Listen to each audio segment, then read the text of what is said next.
Assalamu alaikum wa rahmatullahi ta'ala wa barakatuh. Bienvenue dans cette partie du grand chapitre des structures algébriques. Partie 3, les espaces vectoriels réels.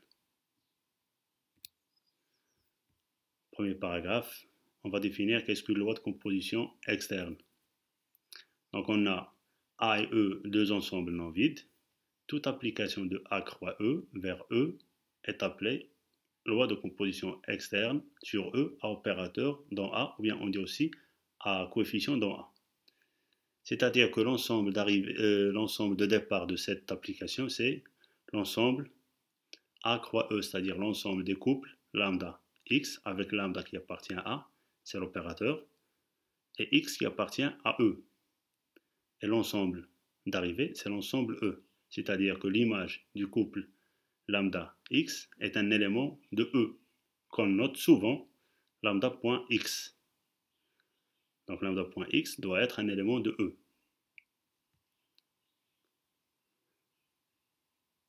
Donc on remarque, toute loi de composition interne sur E est une loi de composition externe sur E à opérateur dans E. Car on a vu, pour la définition de la loi de composition interne sur E, c'est une application de E croix E vers E.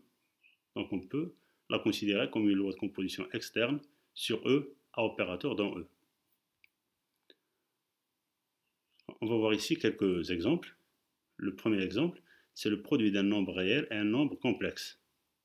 Donc c'est une loi de composition externe sur C à opérateur dans R. C'est-à-dire que l'image d'un couple lambda Z avec lambda, c'est l'opérateur qui appartient à R, et Z, un élément de C, un nombre complexe. L'image du couple lambda Z, c'est le nombre complexe lambda.z. Lambda.z, c'est un élément de C, c'est un nombre complexe défini par sa forme algébrique. Lambda.z, c'est lambda x plus lambda yi, où z égale à x plus yi, la forme algébrique du nombre z. Donc on a défini le nombre lambda.z. C'est un nombre complexe. Donc l'image, ou bien le produit d'un nombre réel et un nombre complexe, est un nombre complexe. Réel par complexe donne un nombre complexe. Deuxième exemple. F, l'ensemble des fonctions numériques définies sur un ensemble D. On va définir une loi de composition externe sur F à coefficient dans R, ou bien à opérateur dans R. Donc l'image du couple lambda F, c'est la fonction lambda.f. Lambda un réel, F une fonction. Donc l'image du couple lambda F est la fonction lambda.f. La fonction lambda.f, elle est définie par lambda.f de x égale lambda fois f de x. Là, c'est la multiplication dans R. Lambda et f de x sont deux nombres réels. Pour le troisième exemple, on va définir sur R3 une loi de composition externe à coefficient dans R. Donc l'image du couple constitué par lambda et le triplet x, y, z est un triplet, c'est-à-dire le produit d'un nombre réel par un triplet est un triplet défini par lambda.x, y, z. C'est le triplet lambda x, lambda y, lambda z. Là, il s'agit bien de nombres réels, lambda x, lambda y, lambda z, et c'est la multiplication dans R. Donc l'image, ou bien le produit d'un nombre réel par un triplet donne un triplet. On peut de la même manière définir la loi de composition externe sur R2, sur R carré, c'est-à-dire l'image ou bien le produit d'un nombre réel par un couple XY. Donc c'est un couple lambda X, lambda Y. Pour le quatrième exemple, on va définir une loi de composition externe sur l'ensemble des matrices carrées à coefficient dans R. Le produit d'un nombre réel par une matrice carrée, c'est une matrice carrée. Le produit d'un nombre réel, là, sur M3, d'un nombre réel par une matrice carrée, d'ordre 3, c'est une matrice carrée d'ordre 3. Lambda.abcd, c'est lambda A.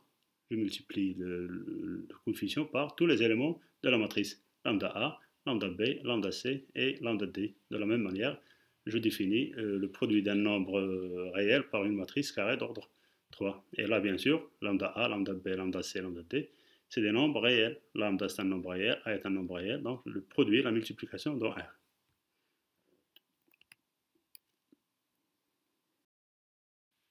Grand 2, espace vectoriel réel. On va définir qu'est-ce qu'un espace vectoriel réel. Donc, E, un ensemble non vide, muni de deux lois de composition. Une première loi de composition interne notée étoile et une loi de composition externe notée point.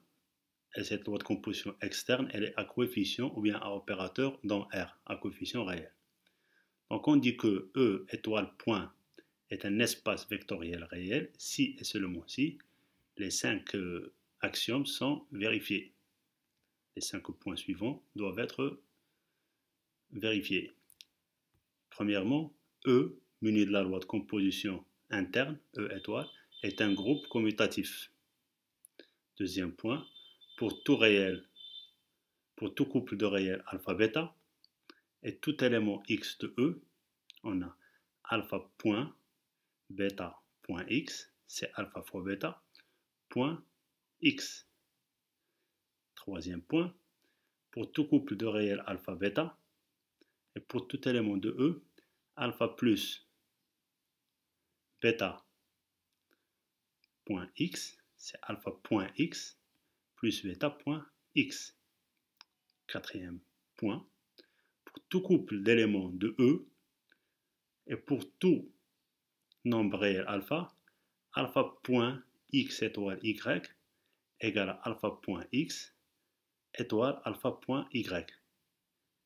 Et le cinquième point, pour tout élément de E, 1 point x, le nombre réel 1, point x égale à x. Les éléments de E sont appelés des vecteurs. Donc là, remarquez bien que les opérations qu'on peut effectuer ou bien qu'on peut faire entre les nombres réels, c'est la multiplication et l'addition. La multiplication, l'addition. Entre un élément de R et un élément de E, donc c'est la loi de composition externe, c'est point. Donc on a un nombre réel, un élément de E, alpha point, alpha bêta point x. Là, un nombre réel, un nombre de E, un élément de E, bêta point x. Le bêta point x, c'est un élément de E. Donc, c'est alpha, un nombre réel, point, un élément de E. Entre les éléments de E, deux mêmes éléments de E, l'opération que je peux effectuer, c'est étoile. C'est la loi étoile, x étoile y. Donc là, x et y sont des éléments de E, ou bien deux éléments de E. Donc c'est x étoile y. X étoile y, c'est un élément de E. C'est une loi de composition interne. Donc, là, on a la loi externe, c'est-à-dire le produit d'un nombre réel par un élément de E. La même chose ici, on a lambda alpha.x, c'est un élément de E, alpha.y, c'est un élément de E. Donc ces deux éléments de E, l'opération que je peux effectuer, c'est la loi étoile. Donc les 5 axiomes sont là. Donc pour exemple, on a des espaces vectoriels usuels. C plus point, la loi de composition interne, l'addition dans C, et la multiplication d'un nombre ou bien le produit d'un nombre par un nombre réel par un nombre complexe qu'on a déjà vu. Là, C plus point, c'est un espace vectoriel réel à coefficient dans R. Là, on a le deuxième exemple. R3 plus point, c'est un espace vectoriel réel. Donc là, c'est l'addition qu'on a définie sur R3. La somme de deux triplés, c'est un triplet. Et là, c'est la loi externe, le produit d'un nombre réel par un triplet. Donc ça, c'est un espace vectoriel réel.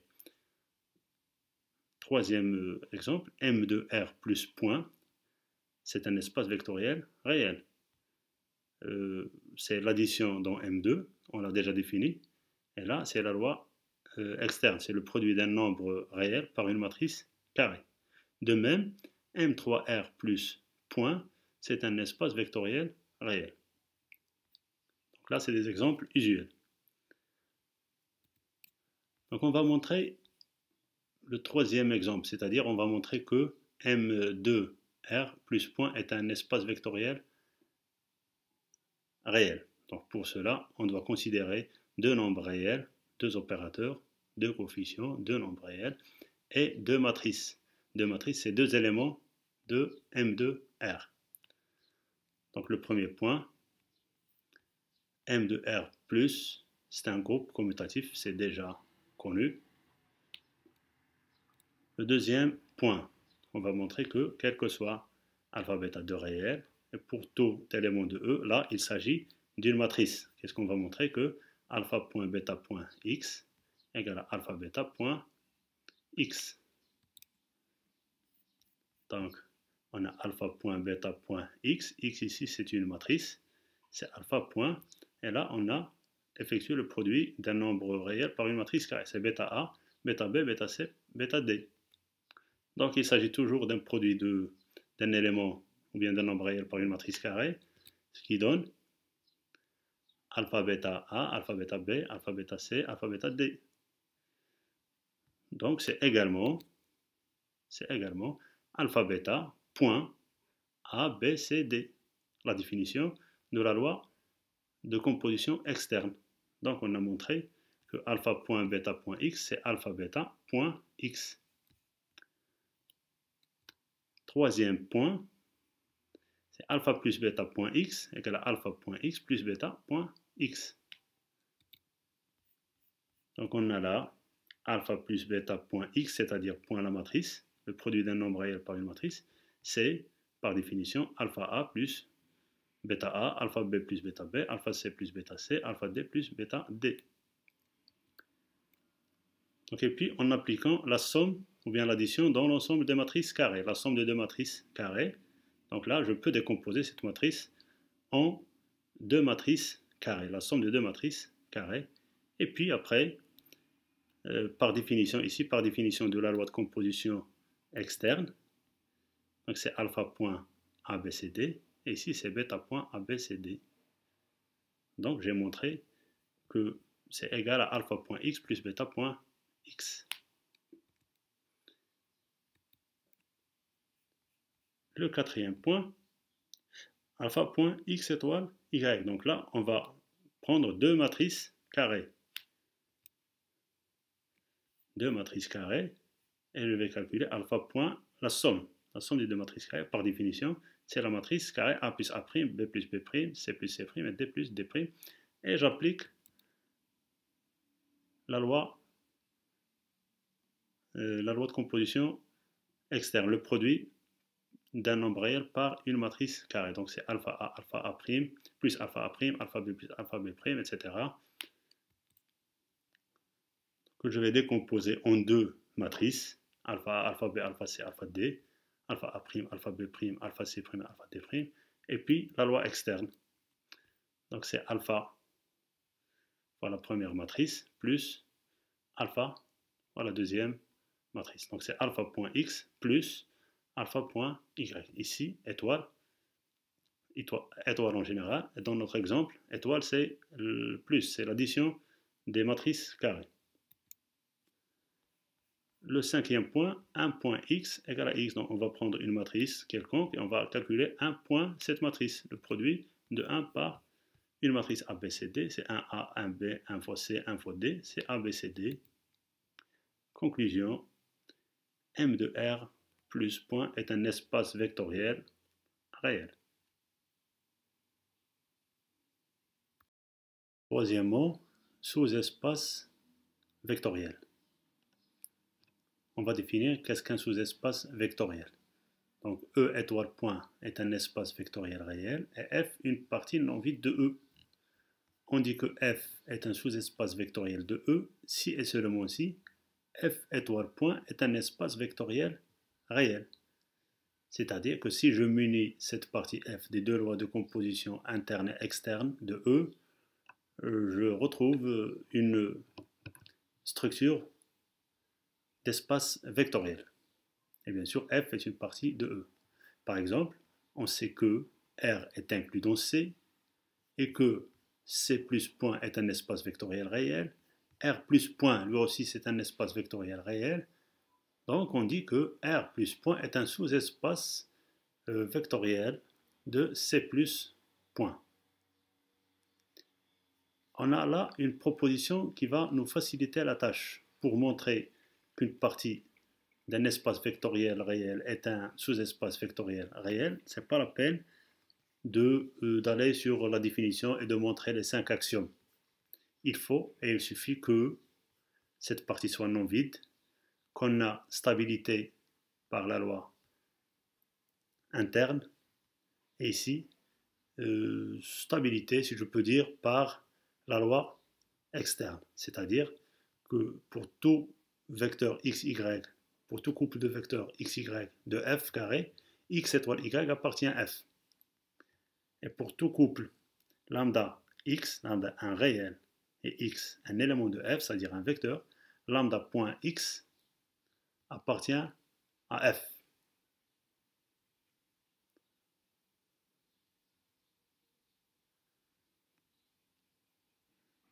Donc, c'est une proposition très très intéressante qui facilite les calculs.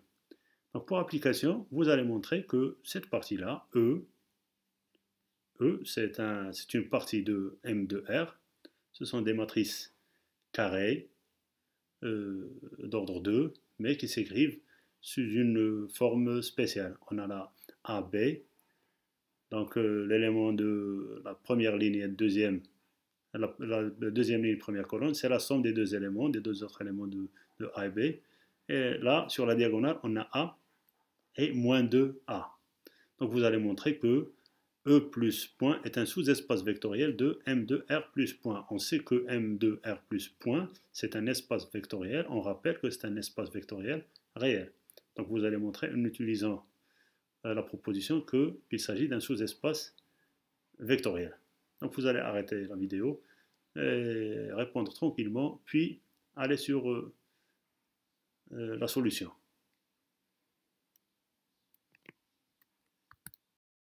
On a le premier point. La matrice nulle appartient à E. Pour A et B, nul A égale à 0, B égale à 0, donc E est différent de l'ensemble vide. Le deuxième point, donc on va prendre deux éléments de E, c'est-à-dire deux matrices de E. On va calculer leur somme. Donc vous pouvez vérifier facilement qu'il s'agit de la matrice MA plus A', B plus B'. Bien sûr là, pour calculer cette somme, vous devez revenir à l'écriture MAB sous forme de tableau et calculer la somme de deux matrices carrées. Donc vous allez trouver M, A plus A', B plus B'. Donc c'est un élément de E. Donc on a stabilité par la loi interne. Le troisième point, on va prendre un nombre réel et une matrice. On va calculer une matrice bien sûr de E. On va calculer lambda.MAB. Là aussi, vous allez vérifier qu'il s'agit de M de lambda A, lambda B. Bien sûr, vous allez écrire MAB sous forme de tableau et calculer lambda point la matrice carrée d'ordre 2. Vous allez trouver une matrice carrée qui est sous la forme de M lambda A, lambda B. Donc, c'est un élément de E. Donc, les 3 points sont là. D'où E plus point est un sous-espace vectoriel réel. C'est un sous-espace vectoriel de M de R plus point, c'est-à-dire que c'est un espace vectoriel. Donc là, pour montrer qu'une partie est un espace vectoriel, il suffit de montrer que c'est un sous-espace vectoriel d'un espace vectoriel usuel. Quatrièmement, les combinaisons linéaires. Donc on a trois matrices A, B, C. Vous allez montrer qu'on peut écrire la matrice C sous la forme de A fois A plus B fois B. A et B sont des nombres réels que vous allez chercher. Donc là aussi, vous allez arrêter la vidéo pour répondre tranquillement à la question. Solution. On a C égale à AA plus BB, équivalent. Donc là, on a la matrice C. Et là, on a calculé A fois A plus B fois B. Vérifiez qu'il s'agit bien de cette matrice-là. Donc on a l'égalité de deux matrices carrées, c'est-à-dire égalité des éléments des deux matrices. C'est-à-dire qu'on a affaire à un système à quatre équations. A moins B sur 2 égale à 13 sur 4. 3A plus 5B égale à 13 sur 2. Moins 2A plus 3B sur 2 égale à moins 27 sur 4. Et B égale à moins 1 demi. Ceci équivaut à A égale à 3 et B égale à moins 1 demi. Vous vérifiez que ce sont les solutions du système, de ce système. Donc c'est un système compatible. Donc A égale à 3 et B égale à moins 1 demi. C'est-à-dire qu'on vient d'écrire C sous la forme de 3A moins 1 demi B, en fonction de A et B. On dit que C est une combinaison linéaire de A et B. On a écrit C sous la forme de 3A moins 1 demi B. On dit que C est une combinaison linéaire de A et B. Les nombres réels 3 et moins 1 demi sont appelés les coefficients de la combinaison linéaire. 3 et moins 1 demi sont les coefficients de la combinaison linéaire. En général, on va définir une combinaison linéaire en général. Donc on se place dans un espace vectoriel plus point, x1, x2, xn, une famille de vecteurs, c'est-à-dire d'éléments de E, alpha 1, alpha 2, alpha n, une famille de nombres réels. Donc le vecteur x égale à alpha 1, x1 plus alpha 2, x2 plus alpha n, xn, ce vecteur-là, on l'appelle combinaison linéaire des vecteurs x1, x2 et xn. x1, x2, xn. Donc, on dit que x est une combinaison linéaire de ces vecteurs-là.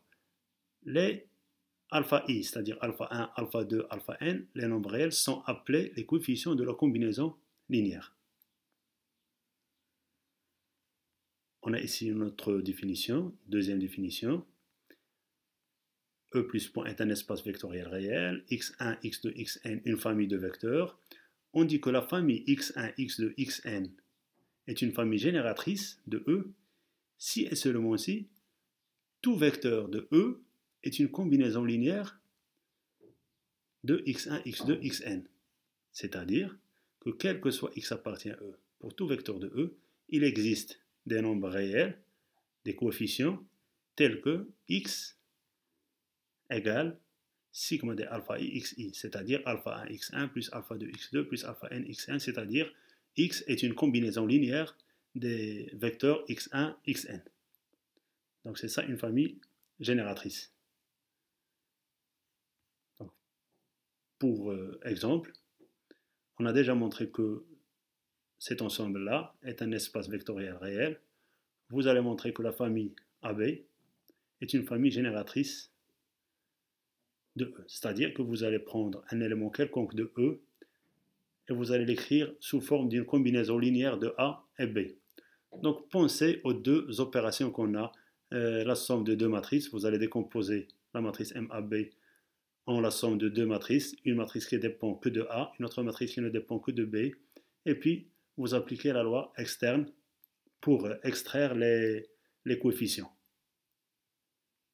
Donc vous arrêtez la vidéo là pour répondre tranquillement, c'est pas difficile. Et puis découvrez la solution. En effet, on va décomposer la matrice MAB, une matrice quelconque de E qui s'écrit sous la forme de A plus B moins 2A. On va la décomposer en la somme de deux matrices. A0 moins 2A plus 0B, B0.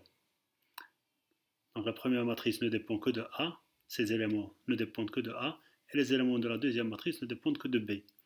Donc, et puis pour extraire le coefficient, en appliquant la définition de la loi externe, le produit d'un nombre par une matrice, donc c'est A.A plus B.B.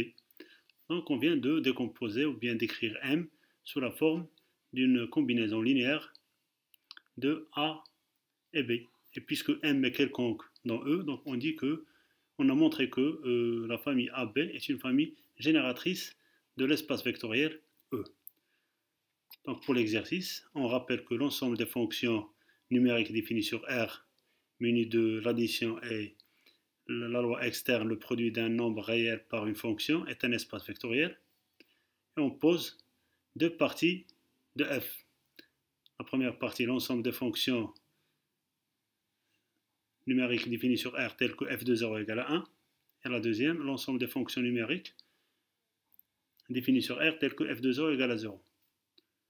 Calculer f plus g, ou bien est-ce que f plus g appartient à E? Est-ce que E est un espace vectoriel? Montrer que S plus point est un espace vectoriel, soit à l'ensemble des fonctions affines. Donc c'est une partie de f. Et on pose deux éléments de A, la fonction U et la fonction V, U de x la constante et V de x égale à x, l'identité. Montrer que A plus point est un espace vectoriel d'abord, et puis montrer que cette famille est une famille génératrice de cet espace vectoriel.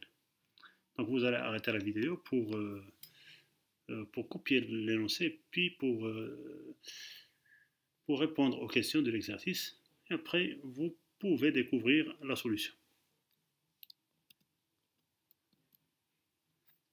Donc on a f plus g de 0, c'est f de 0 plus g de 0. f de 0 égale à 1, puisque f appartient à E, et g de 0 égale à 1, puisque g appartient à E. Donc, f plus g de 0 égale à 2 différent de 1, d'où f plus g n'appartient pas à E. Les éléments de E, ce sont les fonctions dont l'image de 0 est égale à 1. Donc on a f plus g n'appartient pas à E, donc E plus point n'est pas un sous-espace vectoriel de f plus point.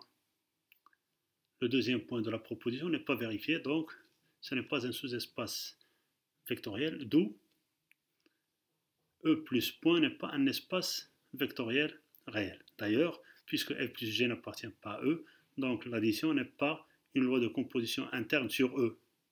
Donc je ne peux pas parler de structure d'espace vectoriel. Pour la deuxième question, la question B, montrons que S plus point est un espace vectoriel. On va montrer d'abord que c'est un sous-espace vectoriel de F. La fonction identité appartient à S, puisque l'identité de 0 égale à 0. Donc S est non vide. On va prendre deux fonctions de S. On va calculer la somme f plus g de S. Et f plus g appartient à S, car on va calculer f plus g de 0. C'est f de 0 plus g de 0. F de 0 c'est 0, puisque f appartient à S. G de 0 égale à 0, puisque g appartient à S. Donc, f plus g de 0 égale à 0, d'où f plus g appartient à S. Le troisième point, on va prendre un nombre réel, une fonction de S. Vérifions que lambda.f appartient à S. Donc on va calculer lambda.f de 0. C'est lambda fois f de 0. F de 0 c'est 0, donc lambda fois 0 c'est 0, d'où la fonction lambda.f appartient à S. La conclusion, c'est que S est un sous-espace vectoriel de F, d'où c'est un espace vectoriel réel. Question 3. Montrons que l'ensemble des fonctions affines est un sous-espace vectoriel, donc de F. Donc on a l'identité, la fonction identité, c'est une fonction affine. L'identité de x égale à x, donc c'est une fonction affine, d'où l'ensemble A des fonctions affines n'est pas vide. On va prendre deux fonctions affines, montrant que la somme de deux fonctions affines est une fonction affine. En effet, f et g de fonctions affines, donc f de x égale à ax plus b, gx égale à cx plus d. Donc c'est la forme générale des fonctions affines. Et puis, on va calculer f plus g de x, c'est f de x plus g de x. Je remplace f de x et g de x, je trouve que c'est a plus c fois x plus b plus d. Donc il s'agit bien d'une fonction affine. Le troisième point, on va prendre un nombre réel et une fonction affine, montrant que le produit d'un nombre réel par une fonction affine, c'est une fonction affine. Donc on a lambda.f de x, c'est lambda fois f de x. Et f de x, c'est ax plus b. Donc lambda.f de x, c'est lambda ax plus lambda b. Là aussi, il s'agit bien d'une fonction affine. Lambda.f est une fonction affine. La conclusion, c'est que A plus point est un sous-espace vectoriel de f, d'où c'est un espace vectoriel réel. Montrons que la famille UV est une famille génératrice. Donc la première remarque, c'est que ces deux fonctions U et V sont des éléments de A. Ce sont deux fonctions affines. Prenons une fonction ou bien un élément quelconque de A. Donc il s'écrit sous la forme de f de x égale à ax plus b. C'est une fonction affine. C'est-à-dire c'est a v de x c'est x et u de x c'est 1. Donc c'est a v de x plus b u de x. C'est-à-dire que la fonction f, c'est la fonction définie par, on peut l'écrire sous la forme de av plus bu. C'est-à-dire en fonction d'une combinaison linéaire, en fonction de v et u, c'est-à-dire on va écrire f comme combinaison linéaire de u et v. Et puisque f est quelconque, on a pris une fonction quelconque de a, donc la famille est une famille génératrice de l'espace vectoriel A plus point. Donc vous pouvez arrêter aussi ici la vidéo pour analyser ces passages, pour comparer à vos réponses, et puis vous passez au deuxième exercice et vous allez le traiter de la même façon. On a une partie de R3, un ensemble de triplés qui vérifie x plus 3y moins 5z égale à 0, montrant que c'est un espace vectoriel, et puis déterminer une famille génératrice de cet espace vectoriel. Donc, pour utiliser la proposition de sous-espace vectoriel, on peut bien sûr l'utiliser et montrer que E plus point est un sous-espace vectoriel, car R puissance 3, R3 plus point, c'est un espace vectoriel, usuel.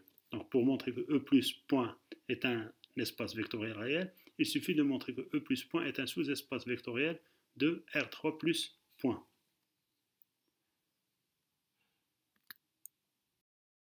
Donc pour la solution,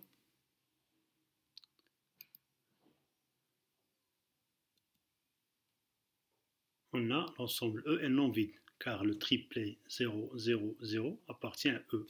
Donc vous pouvez vérifier qu'il appartient à E, c'est facile. Le deuxième point va montrer la stabilité par la loi interne. On va prendre deux triplets de E et calculer leur somme et vérifier si cette somme appartient à E. Donc la somme des deux triplets, c'est un triplet x plus x', y plus y', z plus z'. Il appartient bien à E, en effet. X plus x' plus 3y plus y' moins 5z plus z' égale à 0, puisque x plus 3y moins 5z égale à 0 et x' plus 3y' moins 5z' égale à 0.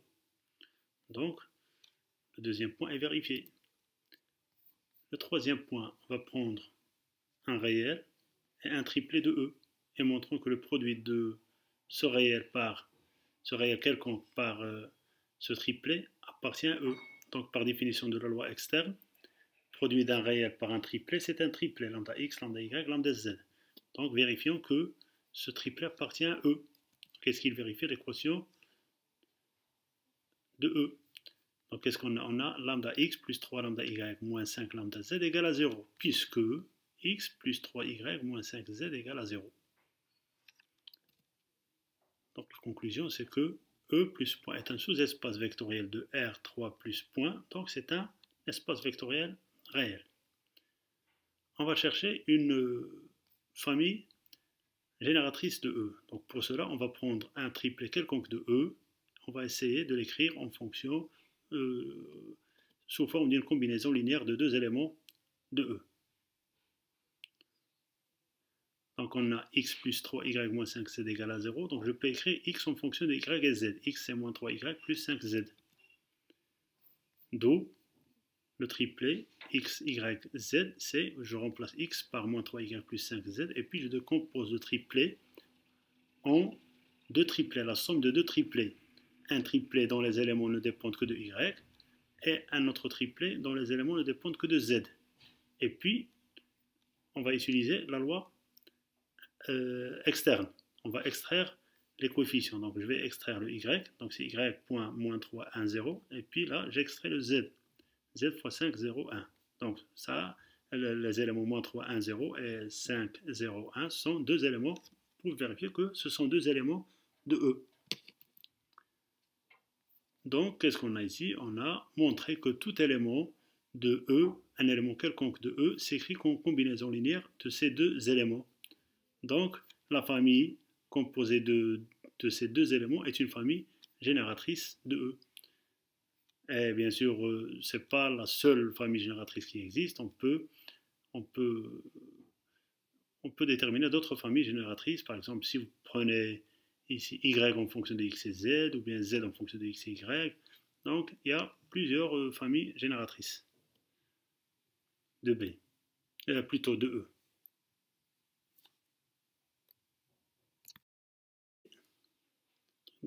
Dans cette activité, on va considérer trois matrices A, B, C, vérifier que 3A moins 2B moins 3C égale à 0, la matrice nulle, et puis montrer que alpha A plus bêta B égale à 0, si et seulement si alpha égale à 0 et bêta égale à 0.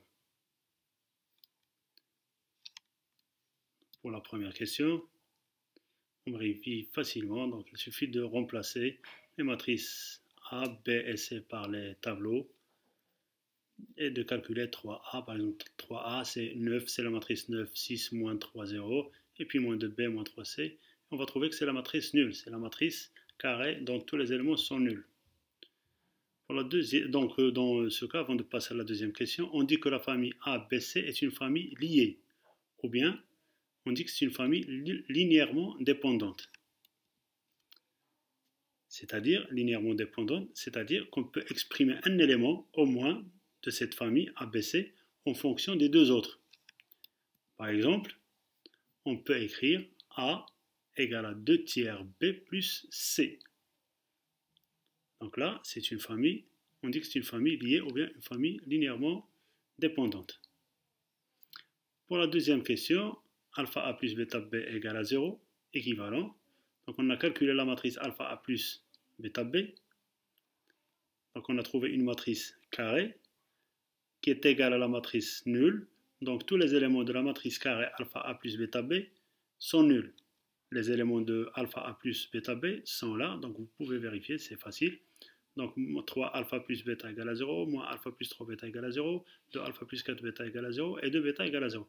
Ceci est équivalent bêta égale à 0, c'est un système compatible dont la seule solution est le couple alpha bêta égale à 0, 0. Donc dans ce cas, on dit que la famille AB est une famille libre ou bien linéairement indépendante, c'est-à-dire qu'elle n'est pas liée. Donc elle n'est pas liée, donc on ne peut exprimer ni A en fonction de B, ni B en fonction de A. Définition: E plus point, un espace vectoriel réel. B, une famille de vecteurs de E.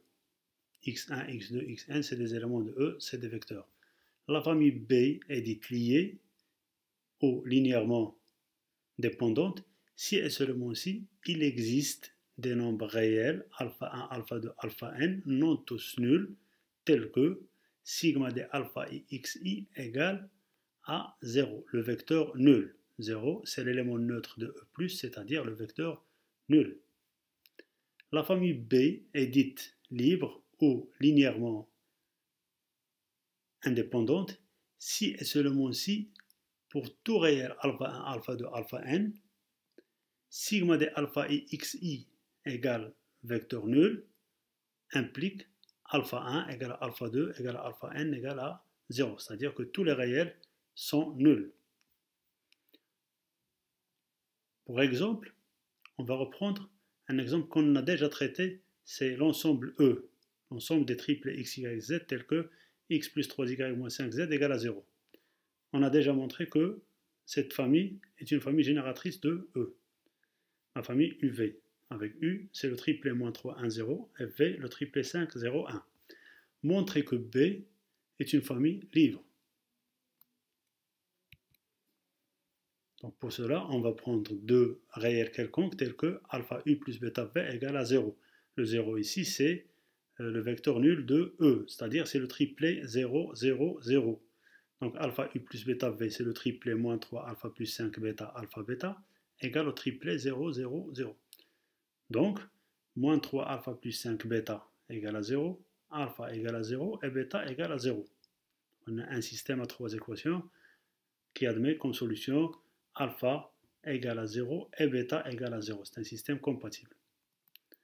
Donc, B, la famille B est une famille libre.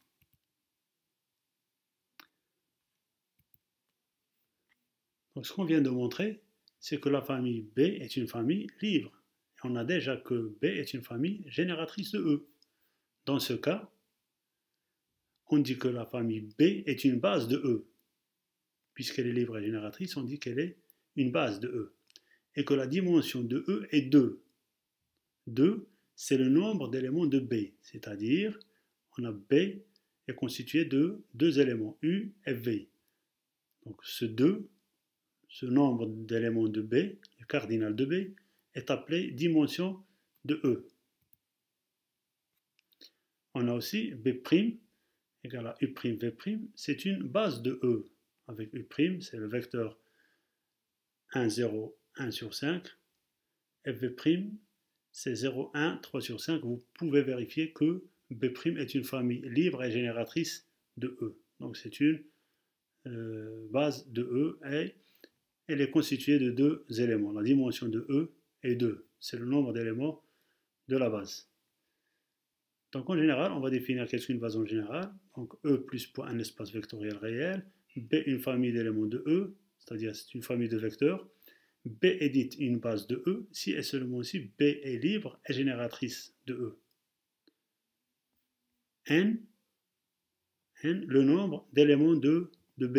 On a ici n éléments, n vecteurs. N, le nombre d'éléments de B, de la base B, s'appelle dimension de E. Et on écrit dim de E égale à n. Remarque, cette dimension ne dépend pas de la base choisie. Même si on change de base, la dimension reste la même. Ce qu'on a vu ici dans cet exemple-là. On a changé la base, mais la dimension est toujours 2. Exemple, R3 plus point est un espace vectoriel réel de dimension 3. La base ou bien la famille E1, E2, E3 est une base de R3. Avec E1, c'est le vecteur 1, 0, 0, E2, c'est 0, 1, 0, et E3, 0, 0, 1. C'est la base canonique. C plus point est un espace vectoriel réel. La famille 1i est une base de C. Dimension de C égale à 2. Donc c'est une famille 1i, c'est une famille libre et génératrice de C. C'est que, quel que soit Z appartient à C, il existe un couple de réels A, B, tel que Z égale à A plus BI. Et on montre que c'est une famille libre. Proposition, on a, pour caractériser une base, E plus point est un espace vectoriel, B est une famille d'éléments de E. Si B est une base de E, alors tout vecteur x s'écrit de façon unique comme combinaison linéaire de x1, x2, xn. C'est-à-dire que quel que soit x appartient à E, il existe une unique famille de réels alpha 1, alpha 2, alpha n, telle que x égale à sigma des alpha x, c'est-à-dire combinaison linéaire des xi. Les alpha i s'appellent les coordonnées de x dans la base B. Donc, preuve, puisque B est une base, alors c'est une famille génératrice. Elle est libre et génératrice. Donc, puisqu'elle est génératrice, donc chaque élément de E, quel que soit x appartient à E, x est une combinaison linéaire de la famille, ou bien des éléments, ou bien des vecteurs de la famille B. Donc, il existe des alpha i, des réels tels que x égale à sigma des alpha i, xi. Reste à montrer l'unicité. Donc pour montrer l'unicité, supposons qu'il existe une autre famille de réels telle que x égale à sigma de alpha prime i xi. C'est-à-dire que x, c'est sigma de alpha i xi qui est égal à sigma de alpha prime i xi. Donc sigma de alpha prime i moins alpha i xi égale à 0, vecteur nul. Et puisque la famille des xi est une famille libre, c'est-à-dire la famille B est une famille libre, alors les coefficients sont tous nuls. Les coefficients de cette combinaison linéaire sont tous nuls, c'est-à-dire alpha prime i moins alpha i égale à 0 pour tout i de 1 jusqu'à n. C'est-à-dire que alpha i égale à alpha prime i, quel que soit i, d'où l'unicité de l'écriture. Donc, quel que soit x appartient à E, il existe un unique alpha 1, alpha 2, alpha n qui appartient à Rn tel que x égale à sigma de alpha i xi. La réciproque est vraie. C'est-à-dire que si tout vecteur de E s'écrit de façon unique, comme combinaison linéaire des xi, alors B est une base de E. On a là un exercice, on rappelle que C plus point, on vient de voir que c'est un espace vectoriel réel de dimension 2, montrer que cette famille est une base, et puis déterminer les coordonnées de cet élément-là, 2 moins 3i, dans la nouvelle base. Les coordonnées de z dans la base 1i sont 2 moins 3. Et on nous demande de déterminer les coordonnées du même élément, mais dans la base 1, 5 plus i.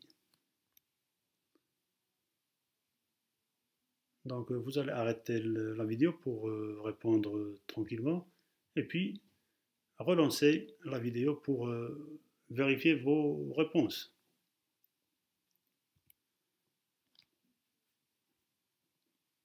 Montrons que, pour montrer que B est une base, montrons que quel que soit Z appartient à C, il existe un unique alpha-bêta, un unique couple alpha-bêta tel que Z s'écrit comme combinaison linéaire de 1 et 5 plus i, c'est-à-dire et de façon unique, alpha fois 1 plus bêta fois 5 plus i. Donc puisque Z appartient à C, donc on l'écrit sous sa forme algébrique, a plus bi. Donc Z égale à alpha fois 1 plus bêta fois 5 plus i, équivalent à A plus bi égale à alpha plus 5 bêta plus bêta i. Égalité de deux nombres complexes, partie réelle égale à partie réelle, A égale à alpha plus 5 bêta, et B égale à bêta. Donc alpha égale à A moins 5b et bêta égale à b. Conclusion, c'est que B est une base de C. Donc quel que soit Z, il existe un couple unique alpha-bêta tel que Z égale à alpha plus bêta fois 5 plus i. Alpha et bêta sont les coordonnées de Z dans la base B.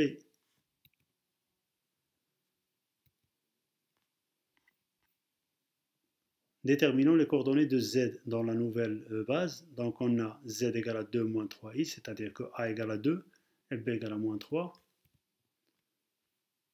Donc alpha égale à 17 d'après la question précédente. Alpha égale à 17 et bêta égale à moins 3. Donc le couple 17 moins 3, c'est le couple de coordonnées de Z dans la base B égale à 1, 5 plus i. Donc vous pouvez vérifier que 2 moins 3i est égal à 17 fois 1 plus moins 3 fois 5 plus i. Donc pour finir, je vous propose un exercice. Donc je ne vais pas corriger dans cette vidéo, mais prochainement, Inch'Allah, je vais publier la correction. Donc c'est tout pour cette partie.